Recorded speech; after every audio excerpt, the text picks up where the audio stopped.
Okay, Tulasi Reddy గారు మీరు చెప్పండి. అంటే ఈ ఒప్పందంతో ఆస్ట్రేలియాకి ఇండియా మధ్య ఉన్న సంబంధం ఇంకా బలపడింది అనుకోవచ్చా? ఇక్కడ అణు అనే పదం తీసేస్తే సులభంగా అర్థమవుతుంది. ఇక్కడ యురేనియం అంటే డైరెక్ట్ గా పోతుంది. అణు అంటే మనకి ఏమంటే ఆయుధాలు అనే యాంగిల్లో పోతాం. కాబట్టి ఇక్కడ ఓన్లీ యురేనియం సరఫరా దేనికోసము? విద్యుత్ ఉత్పత్తి కోసం. ఈవెన్ అణు కూడా వద్దు, యురేనియం దేనికోసము? విద్యుత్ ఉత్పత్తి కోసం.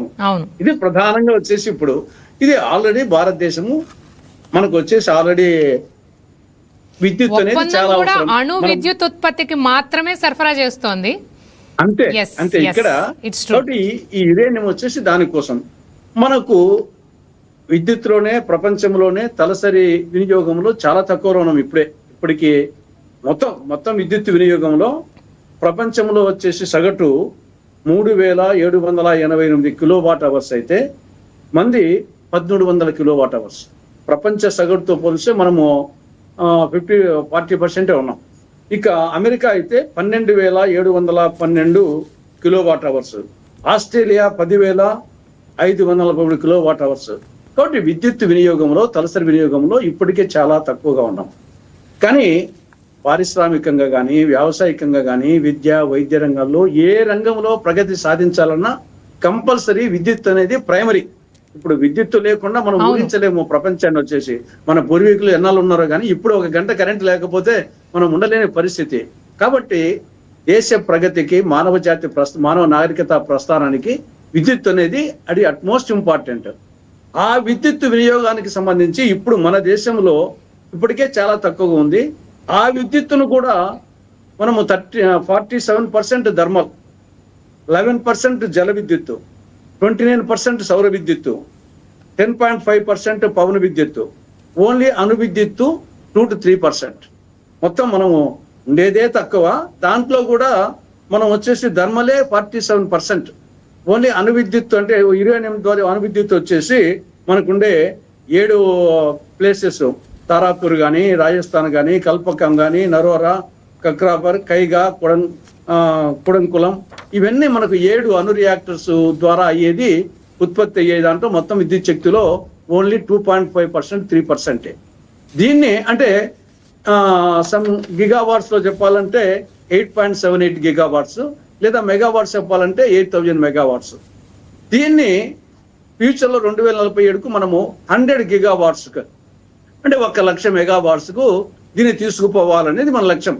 ఈ లోపల మిగతా ఉంటాయి, థర్మల్, జల ఉంటాయి, కానీ దానికి కొన్ని లిమిటేషన్స్ ఉన్నాయి.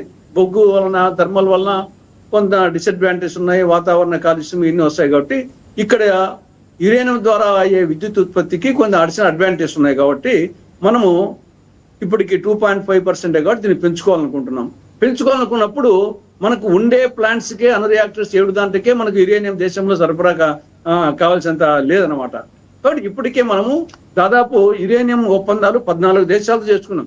మేము కొత్తగా వచ్చేసి ఇప్పుడు మన్మోహన్ సింగ్ పీరియడ్ లోనే 2008లో వచ్చేసి దక్షిణ కొరియాతో, 2009లో మంగోలియాతో, 10లో కెనడాతో, 11లో కజకిస్తాన్తో, అంటే ఆల్రెడీ గతంలో ఉన్నాయి. ఇప్పటికీ మనము దిగుమతి చేసుకుంటున్నాం.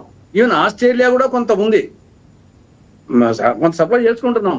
కానీ మనకు ప్రపంచంలోనే ఎక్కువ యురేనియం నిల్వలు ఉండే దేశం 35% ఆస్ట్రేలియా. మొత్తం ప్రపంచంలోనే నిల్వల్లో 35% ఆస్ట్రేలియా. కాబట్టి మనం అక్కడ నుండి ఎక్కువ తెచ్చుకోవడానికి అవకాశం ఉంది. కాబట్టి ఆల్రెడీ ఒప్పందం 12 ఏళ్ల కింద ఉంది, కొంత జరుగుతూ ఉంది.